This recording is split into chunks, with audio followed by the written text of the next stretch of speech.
je cherche sur le trajet où j'ai fait. Faut que je cherche le trajet où j'ai pris. Faut que je cherche sur le trajet où j'ai.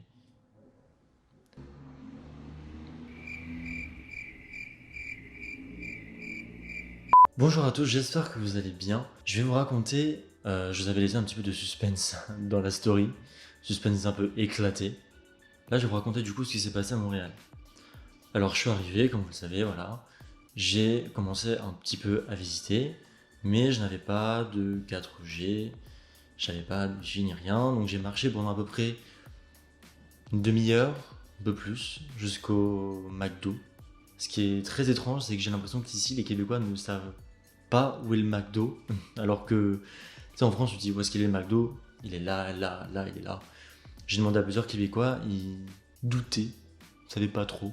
Ça m'a un peu étonné. Mais j'ai marché jusque là-bas, je me suis connecté, etc., etc. Il faut savoir que j'avais laissé mes valises à l'aéroport, en consigne, parce que je ne me voyais pas prendre le bus pendant une demi-heure, 30-40 minutes de bus pour faire l'aéroport jusqu'au centre-ville. Puis j'allais pas garder mes 2 grosses valises, l'appareil photo, l'ordinateur et mon sac à dos pour visiter quoi. Sachant que je suis arrivé à 13h à l'aéroport, je crois que je suis sorti peut-être vers 14h30 de l'aéroport du coup. J'avais le bus de nuit à 23h15 pour arriver à Rouyn-Noranda. Je dépose mes valises en consigne, je pars en centre-ville. Idiot que je suis, je me dis, je vais garder du coup mon appareil photo normal, mon sac à dos normal et mon ordinateur. Peut-être que je vais travailler quelque part. Genre. L'idée la plus con que j'ai eue. Genre, j'aurais très bien pu laisser mon ordinateur en consigne. Je ne sais pas pourquoi je l'ai trimballé tout au long de l'après-midi. Avoir l'ordinateur en plus de la caméra, c'est lourd. Il faisait chaud. J'étais fatigué un petit peu. Et donc je commence à visiter. J'étais allé très loin. Le McDo était loin. Et je commence à revenir un peu sur mes pas, visiter un petit peu. Donc je suis allé dans le village, le quartier du village. Donc si vous vous souvenez, c'est le quartier LGBT, qui est beaucoup plus dynamique que le quartier du Marais. J'ai voulu longer un petit peu le vieux port, etc. Et j'avais pas le temps de tout faire, donc je me suis dit, là, je commence à être un peu just, je préfère rentrer à l'aéroport, prendre mes valises, être sûr d'avoir le temps de le faire parce que je connais pas très bien les routes, je connais pas très bien Montréal. Je prends mes valises, même si j'attends 1 heure là-bas, c'est pas grave. Comme ça, moi, je suis sûr que je serai à l'heure pour le bus. Et donc, je fais le retour jusqu'au bus. Je vois le bus arriver, je monte dans le bus, et là, je pars dans mes pensées, quoi. Je pense à plein de trucs et tout. Je commence à penser au travail, je commence à penser à ce qu'il me reste à faire, etc. Et je pense à mon ordinateur. Et donc, je regarde à mon ordinateur. L'ordinateur avait disparu. Je ne sais pas ce qui s'est passé, c'est-à-dire que je ne sais pas à quel moment l'ordinateur a disparu. Pour moi, dans ma tête, il était avec moi. Et d'un coup, il n'était plus là. Donc j'ai pas compris. Je regarde partout dans le bus, je le trouve pas, je panique. Donc je descends du bus. J'avais déjà fait à peu près 20 minutes de bus, donc j'étais loin du centre. Mais je descends et je me mets à courir jusqu'au centre, là où j'ai pris le bus en fait. Je cours, il faisait chaud, j'étais chargé.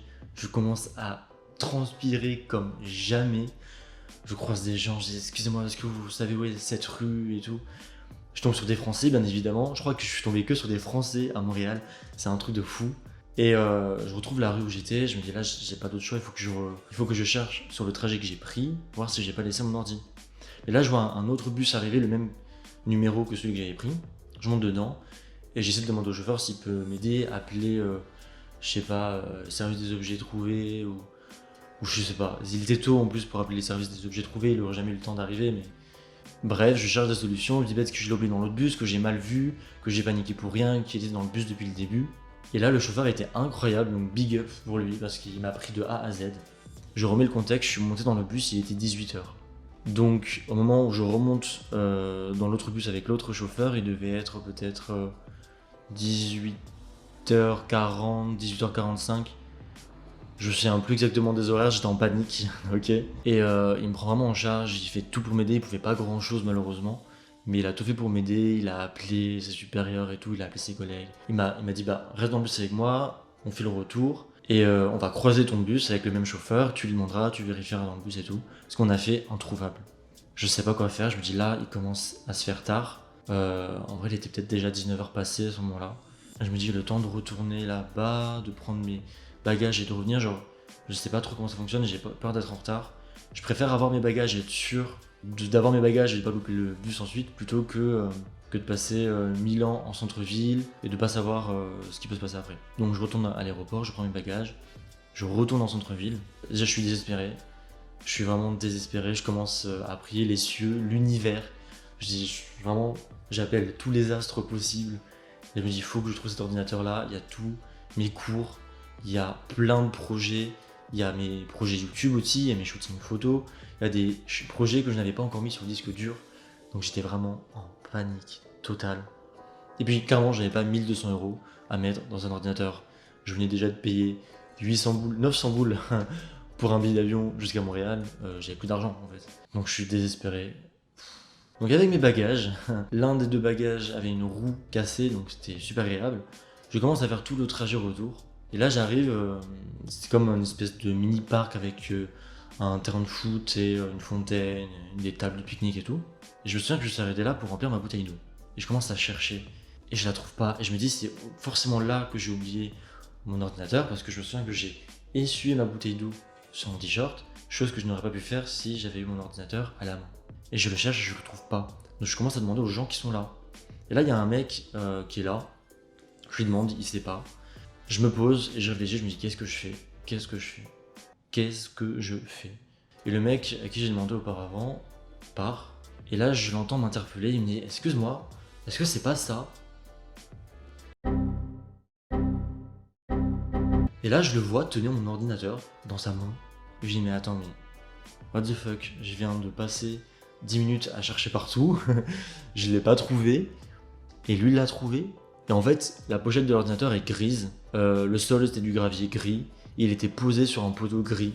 Et il faisait nuit à ce moment-là, donc clairement j'ai rien vu, il devait être à peu près 21h. Non, 21h30, je suis retourné à 21h en ville, et quand je suis arrivé au parc, il était à peu près 21h30. Clairement, j'en revenais pas. Une heure plus tôt, je me disais, s'il vous plaît, si l'univers m'entend, je veux retrouver mon ordinateur, je veux que quelqu'un retrouve mon ordinateur, il faut que quelqu'un le retrouve et me le rende. Et c'est exactement ce qui s'est passé une heure plus tard. Genre, j'étais choqué. Dites-vous que j'ai laissé pendant 3 heures mon ordinateur dans un parc, il était toujours là 3 heures après. Donc incroyable. Et j'étais en sueur, j'étais crevé, j'en pouvais plus. On commence à discuter un petit peu, on fait connaissance. Lui me dit aussi qu'il a travaillé un peu dans le cinéma, moi aussi et tout. Et donc grave cool, on fait un peu connaissance. Et en fait, il me propose d'aller prendre une douche chez lui.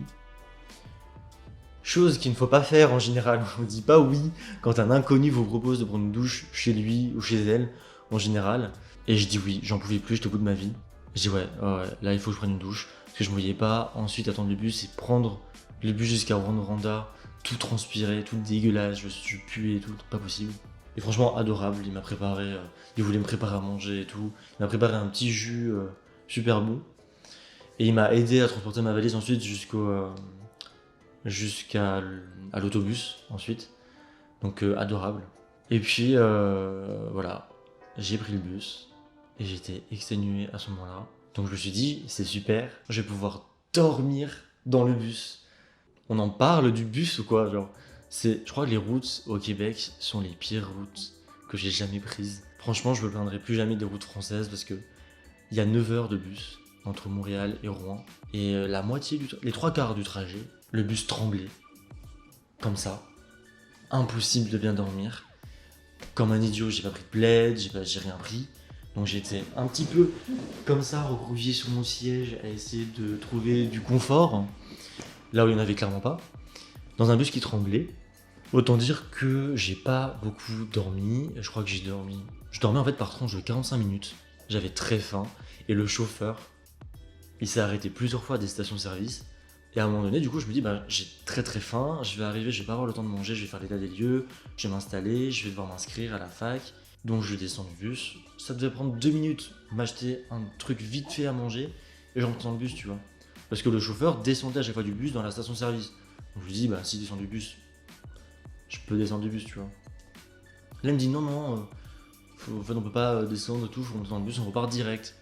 Quel est l'intérêt de descendre tout le temps aux stations-service et de pas nous autoriser à descendre s'acheter à manger.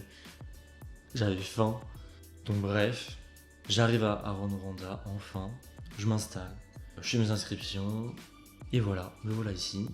C'est très chiant parce que vraiment ça m'énerve. Ça fait 4 jours que je regarde la météo, et dans la météo, ils me disent qu'il fera ciel dégagé, soleil, très beau mardi. Oh, il fait un temps de merde, il fait nuageux. Et là, en fait, le temps commence à se dégager, mais par intermittence, donc du coup, j'ai des changements de lumière. C'est insupportable. Maintenant, je vais vous expliquer pourquoi j'ai changé d'appartement. En gros, quand je suis arrivé, moi, je n'avais pas de bail, c'est-à-dire que je suis arrivé, j'ai juste payé pour le mois. Et on m'a dit, en fait, normalement, il y a des gens qui sont censés venir ici à telle date et telle date, mais à cause du visa, ils sont pas encore là, on sait pas quand est-ce qu'ils arrivent exactement, etc. Donc, en gros, soit je restais dans l'appartement et dans ma chambre, avec le risque que les gens d'après arrivent et que, ben, du coup, je me retrouve sans bail et sans logement, ou alors, comme 2 places étaient libérées, mon coloc et moi, on partait dans l'autre appartement. Et là, on pouvait signer un bail à l'année. Et moi, ça me faisait un peu chier de devoir redéménager, en fait, devoir changer de colocataire aussi. Finalement, on a signé un bail et on est arrivé ici. Et en fait, une amie de Lyon, enfin, on se connaissait pas encore à Lyon, on a fait connaissance par message et on s'est rencontrés à Rouen-Noranda, est arrivée à Rouen après moi. Et en fait, elle est arrivée dans ma chambre. Parce que du coup, les futurs locataires n'étaient pas encore arrivés, donc la place était toujours disponible. Donc en attendant, elle est arrivée dans ma chambre le temps d'avoir un bail ou quoi, tu vois. Et il s'est avéré que au final, elle a signé un bail. What? Dans la même chambre dans laquelle j'étais. Hold up. Donc j'aurais pu rester dans ma chambre. Oh. J'ai le seum. J'ai le seum intense. Après, je suis content pour elle, hein. Mais j'ai le seum quand même. Écoutez les amis, moi je vous laisse ici parce que j'ai cours dans une demi-heure je crois, peut-être un peu moins, je sais pas. Il faut que je mange. Du coup je vous fais plein de bisous et je vous dis à bientôt.